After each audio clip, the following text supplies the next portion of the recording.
Good morning, and this morning we will now look at, for this session, our museums section. So we'll have three presenters, Andrew Grant, Mark Thompson and Michelle Toft. So our first presenter, as we are behind a little bit of time, we're going a bit late, is Michael Grant. And the paper that Michael will be presenting this morning, Andrew Grant. I'm Andrew Grant. When the rubber shouldn't hit the road. So Andrew, thank you.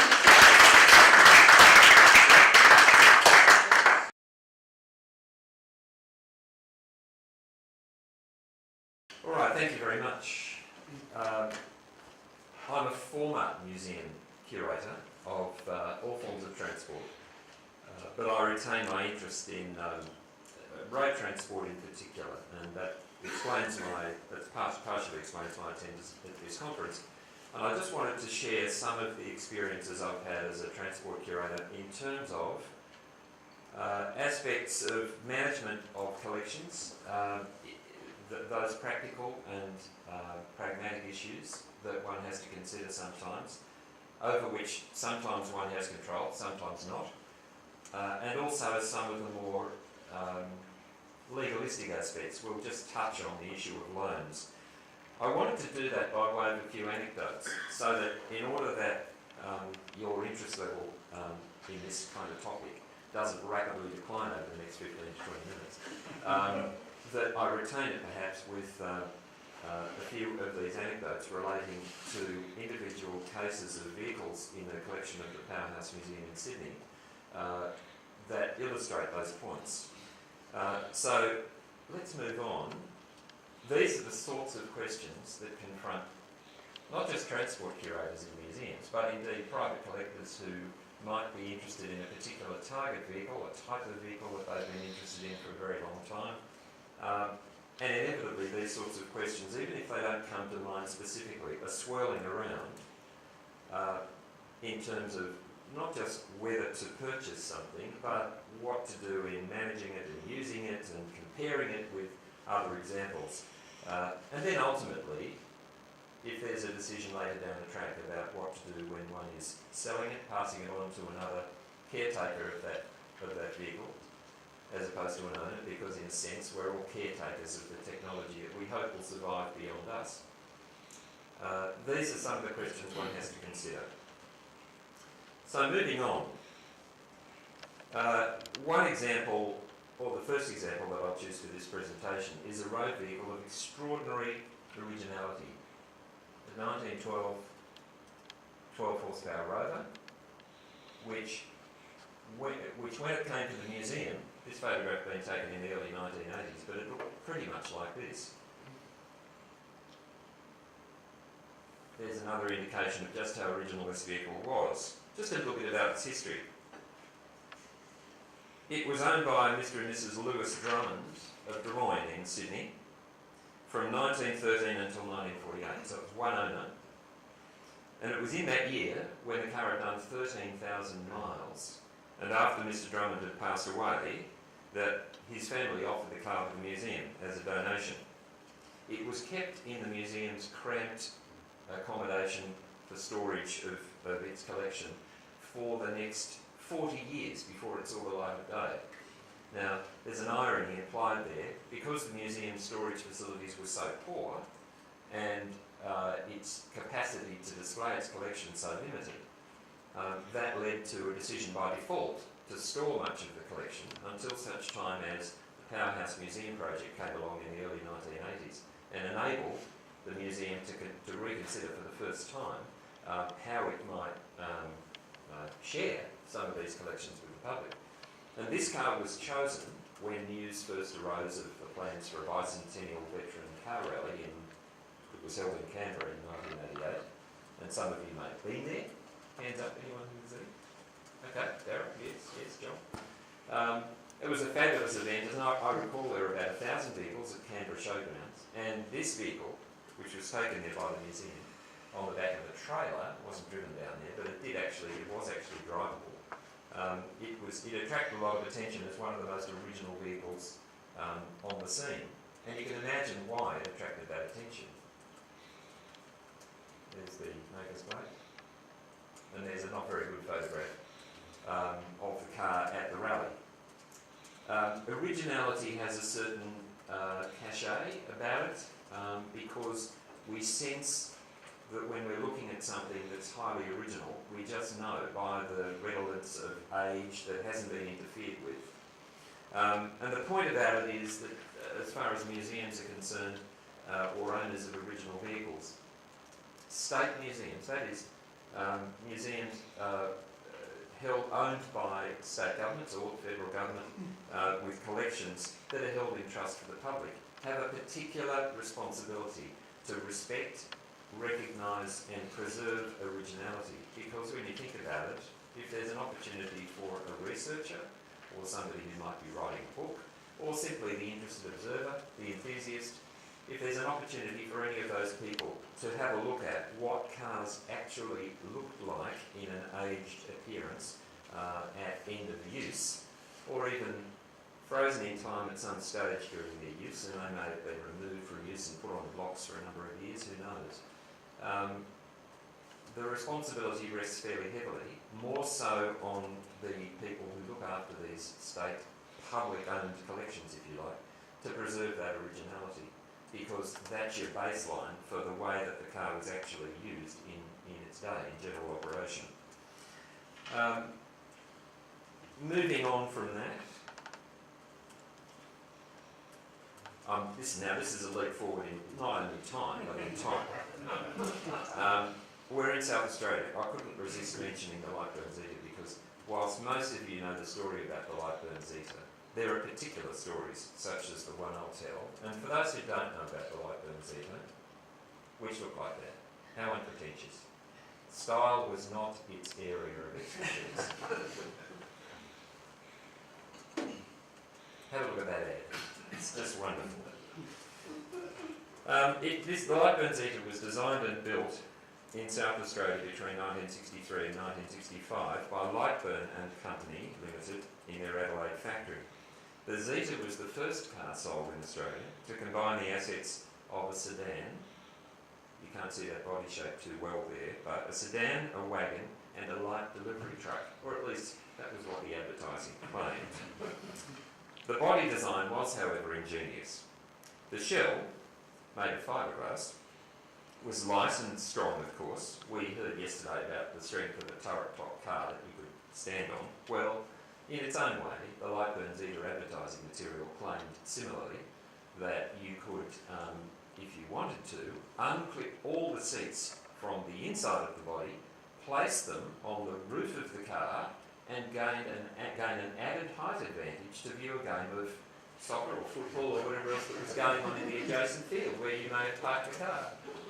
And you actually had a picture of people sitting on the seats of the car, on the roof of the car, watching the game going on to demonstrate how strong the roof was. Not only that, this design allowed for a very generous load space. The doors opened to 180 degrees. Well, you could say that that would have its disadvantages as well. And of course, as I mentioned, the seats could all be removed.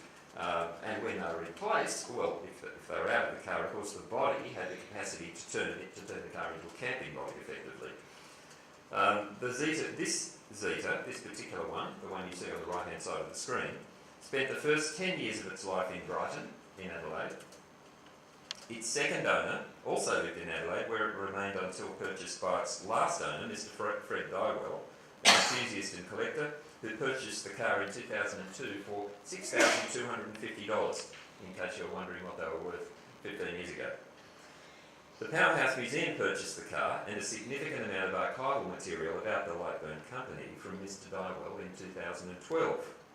Incidentally, that was 23 years after I first became aware of this car and started tracing its ownership to see if one day, given that it was so relatively original, the museum might be in a position to purchase it. And that's an example of just how long, for a museum curator, and John and others will know that from personal experience, how long proactive collecting can take as opposed to reactive collecting. Those terms are probably self-explanatory, but if it needs any explanation, if you're going after something, it takes sometimes 2 or 3 times, or maybe even more, the length of time and effort to secure it than it does having somebody come to you and consider a proposition that's put to you. But of course, that proposition may be far less appealing because it's on the terms of the person who's approached you, and that gives you far less flexibility.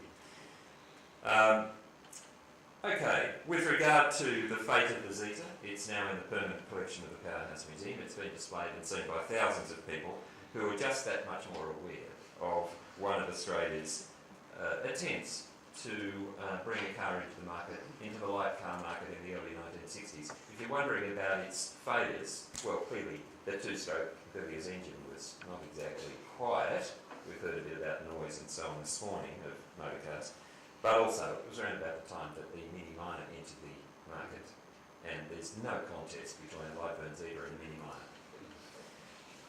Okay, so I guess that's a story about provenance and the importance of stories that are told. While we're in South Australia, does anyone remember the micro models? Yeah. Some of you are of an age, I certainly am, where you might have been interested in a micro model as a toy, as a comparator to a dinky toy in the 1950s and 60s. For those of you who are not aware, micro models were made in Goodwood in South Australia in the 1950s, between 1953 and about 1962. And this is what they looked like. They were a simpler, more crude, but nonetheless well-made competitor for dinky toys, and very Australian in the choice of models and the kinds of examples that were chosen for production. This is an example of a very satisfying reactive acquisition. In other words, I didn't know to expect this coming up, but this collection was put together by a private collector in the 1970s and 1980s, and he assembled an example of almost every product produced by this company in mint boxed condition. And that's what's there at the moment in the Powerhouse collection. It's been displayed a couple of times, not as often as I would have wanted. But for the researcher, it's a wonderful way of carrying out a miniaturised survey of what was important in motoring in Australia, not just South Australia, in that period of time, from the early to mid 1950s until the early 1960s, which was of course a period of incredible growth in motoring and private mobility in this country. And the other advantage of models is not just that they're toys, if they're taken seriously enough, as a point of comparison with a real weathered example of a full-size vehicle. If you have, like the FJ Holden or whatever it might be, that's a bit weathered and a bit worn, or if you can't get an example, you can only get a photograph of what, for example, the Royal Mail vehicle there in the middle might have looked like. A representation of how they were shown and how they were sold as models, as toys in the 1950s and 60s is not a bad alternative. Okay, moving on. We're dashing all over the place here in terms of issues. This is one that concerns, and I've got to watch the time. How am I doing? Okay. This one concerns an issue about loans. And it's a kind of funny story, but it also has some fair in terms of the value of the artefact. In this case, a veteran car of extraordinary rarity and financial value. It concerns circumstance which has a lesson within it that basically says, if you're involved in being a curator of a collection, if it's a private or a state collection, and you have your museum open to the public, and let's say, for argument's sake, you have taken in a vehicle on loan. Now, those of you who've either had experience of running a private motoring museum or know people who have will know that particular problems can arise with vehicles that are lent to you for display, and then the person who's lent it or a relative of the person who's lent it says, that was never meant to happen, we want the car back, or we need the car back because we want to use it for a wedding and it's at the back of the display and you've got to go through all sorts of strife to get it out and so forth. You don't actually have much control, other than sometimes by a gentleman's agreement, about how the car and the arrangements of loan are managed. This case is a very good example of how important it is to understand what the basis of that agreement is at the outset, and manage it through to conclusion. This Sheffield Simplex was acquired by the museum. Well, actually it wasn't acquired. The headlights were acquired as a donation by some strange administrative error, and we still don't, the Powerhouse still has no idea how this happened. Sydney University Mechanical Engineering Department gave the headlights to the museum that were separate from the car that led the rest of the car. Now, that's the way it looked when it was being administered, as a loan for all of the car except for the headlights. And in the mid-1980s, when a decision was made to place this car into the transportation exhibition of the Powerhouse Museum, which was due to open in 1988, clearly the museum wasn't in a position to commit the kind of resources. I think we committed something like $80,000 to a treatment program for the car to bring it to display condition. But you wouldn't spend that kind of money without resolving ownership. And so the museum, I thought rather cleverly, and with my suggested kind of wording for the letter, drew to the university's attention that the car was intended to be part of the museum's display program for 1988. That there seemed to have been some administrative error in the 1940s when the car was lent to the museum, incidentally from the Mechanical Engineering Department when it was then headed by Professor Barraclough, who was an enthusiast about collections and aero engines and motor cars and so on. But that we had evidence of owning the headlights. What use were the headlights to us without the rest of the car? And if the university wanted the credit for this wonderful donation, then we can't write labels about donations unless the car is ours. And we can't really afford to spend money unless the car is ours. We carefully avoided mentioning its value, which was even then in the order of $300,000, now well over $500,000. And the university agreed, and the car was on display for about 10 years after 1988. So that could have been a very expensive lesson, and it was narrowly avoided by judicious wording in terms of how to approach the lender. But clearly, if there had needed to be a resolution in terms of payment, it would have had to be addressed. You can see how beautiful this car is. It had standards that Rolls-Royce envied at the time, and perhaps that's the reason why the company didn't really survive. It set standards that were too high. Okay, here's an example of one of the issues that gives rise to the title of my paper about when the rubber shouldn't hit the road. Sometimes you just don't know what's around the corner. The museum had, and still has in its collection, an international auto buggy, a high wheeler, in terms of what I think in the US, our Canadian friend will confirm whether or not high wheeler is typically a North American term. I mean, that's what I've always understood it to be. But they tend not to be called high wheelers in Australia, but that's one name that can be given to them for obvious reasons. This car was close to being in operating condition. It had actually been restored to that state by students of the School of Vehicle Building near the former Museum of Applied Arts and Sciences, which is the forerunner to the Powerhouse Museum, in the 1950s and 60s. It was the least original example that we might have run when it was decided to make a series with the ABC about the development of motoring in Australia. And indeed, this car was put back into running condition and run for the purpose of this documentary. But at the end of the last run, the last film shot of the car crossing through a creek, the flywheel shattered. It's never been put back in operation, and it remains in storage. There's a picture of it taken on the day of the run, obviously before the flywheel shattered, otherwise you would have seen people crying.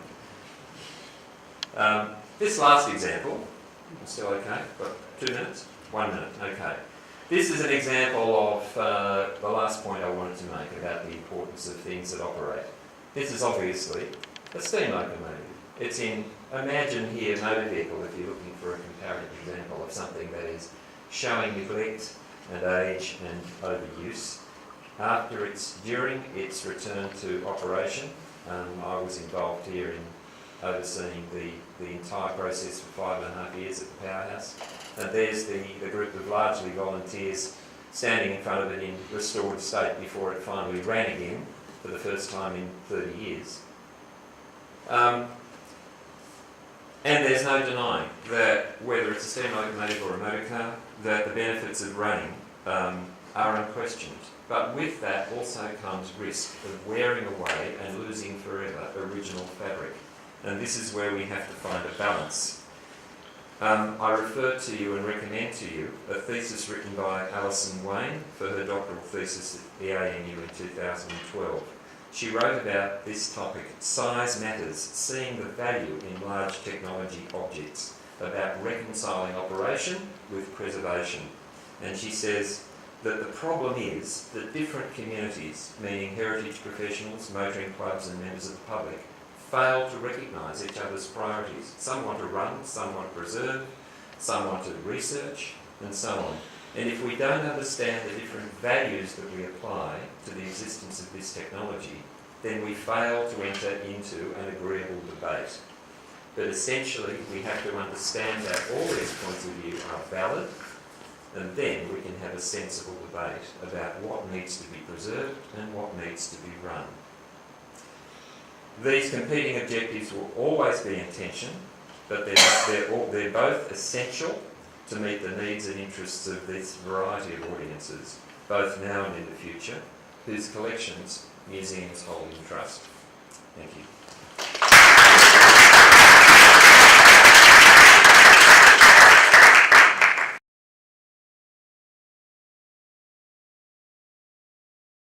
Thank you very much. That is absolutely fascinating, Andrew. It's a dilemma which I'm sure a lot of people have with their vintage, especially vintage and veteran vehicles, whether to take it out for that run because it's raining or not. And my son, who's 13, will say, "Dad, you've got to take the car out regardless because I want to be in it, because there's only one seat which has a seat belt." So that's it. Has anyone got any questions for Andrew?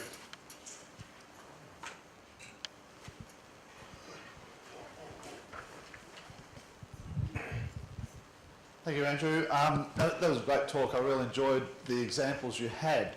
However, from the topic of or the subject of your thing, do you yourself have a succinct opinion on when a car should not be used on the road, and when it's best to just keep it as a static display?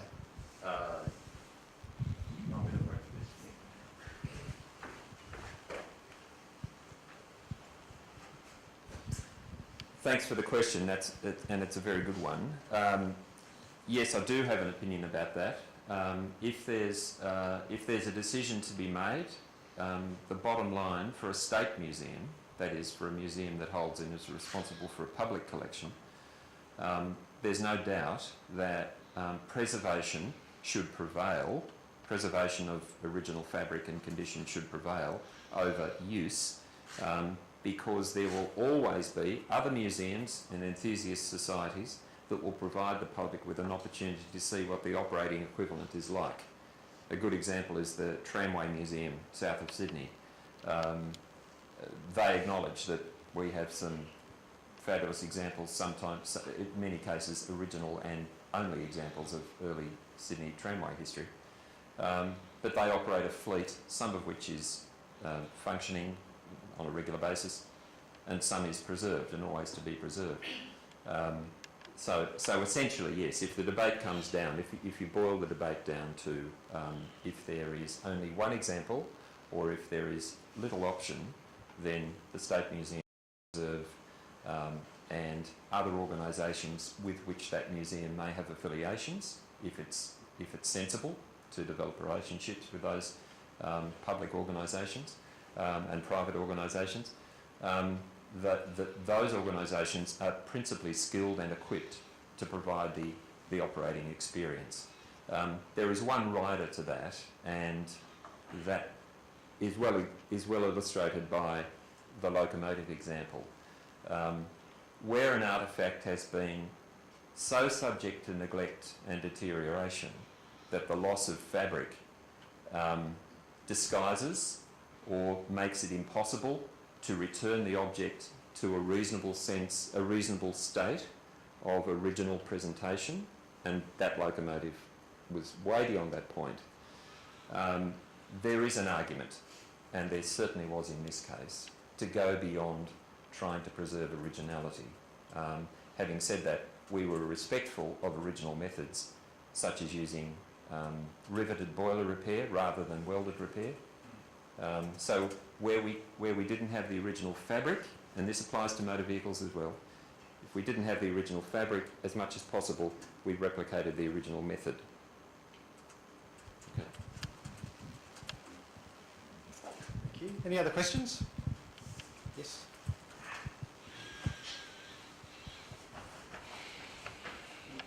Thank you. Andrew, I flew up to Sydney a couple of years ago when the powerhouse actually dragged out a lot of the collection from underneath and put them on display specifically to see the collection, which you very rarely get an opportunity to see in any degree of its entirety. And as a comment, I was so impressed with the way the collection was actually presented. Personally, I love the fact that so many of their vehicles were preserved, as distinct from being restored. But what impressed me most was the fact that they were presented not with ropes or barriers, but a single line drawn on the carpet that said vehicles and pedestrians on one side, and watched the number of people who were going through who towed up to the line and leant forward but would not dare cross that white line just drawn on the carpet. It really went fantastic with the actual intention of the display. And just on the auto buggy thing, here in Australia, we've actually got a couple of collectors of auto buggies, and we do call them high wheelers here. We actually have a high wheeler register that records 99% of the high wheelers in Australia, but the movement here in Australia for high wheelers has independently and artificially inflated the price of high wheelers coming out of the US by nearly 100% in the last couple of years, simply because we have such an active movement here in Australia where every 2 years they get together and 30 and 40 of them will actually turn up to be driven on the road. And just as an aside, I'm presently negotiating with a gentleman on the outskirts of Sydney for the purchase of a 1910 Model D International high wheeler. If you're interested in a flywheel, come and see me. I'm sure I can lend you one when I actually acquire it. Thank you. Thank you.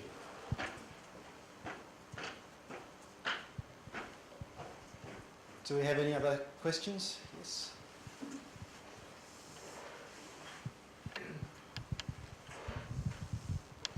Andrew, look, it's a comment and a question.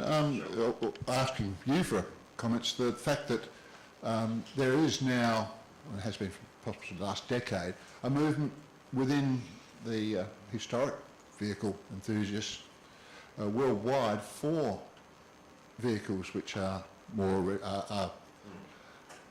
untouched or less interfered with. The notion where you've found a rover like that was a wonderful thing to restore.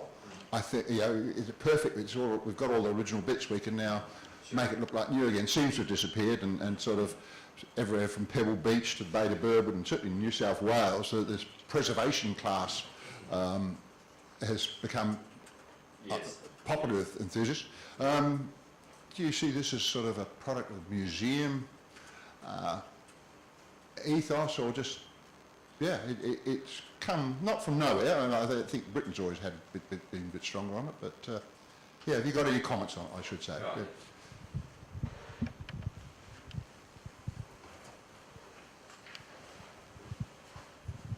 Thank you, John, for the comment or question. I think the issue that Darryl just raised and the one you raise are connected in terms of public appreciation and education, if you like, without sounding as if it's been anything other than a process of osmosis in terms of public awareness of these sorts of issues, whether it's by enthusiast clubs or just members of the public who are observing and are showing more respect towards and understanding of the need for separation from the real object. And I think maybe one thing that's contributed to the greater level of respect for the real thing, I was talking to somebody about this yesterday, is the fact that the rising generation, the millennials so-called, and in fact Gen Ys and maybe even Gen X, would admit that so much more of their perceptions about what we value in the world is mediated by a screen. I mean, I'm looking at one now. You're looking at an image which is, all of this is a virtual world. And I think maybe there's a connection between that and a greater level of understanding and respect for the real object that actually was used by these early motoring pioneers, or just the mum and dads of previous generations and so on. And we heard a little bit about it with the social history yesterday, and even the old folks who were enjoying the experience of the multi-sensory enclosure inside the bodies of the Morris 840s. You know, there's a relationship between all of these things, and I think they lead, whether it's for the younger or the older generation, towards a greater level of respect for the real thing.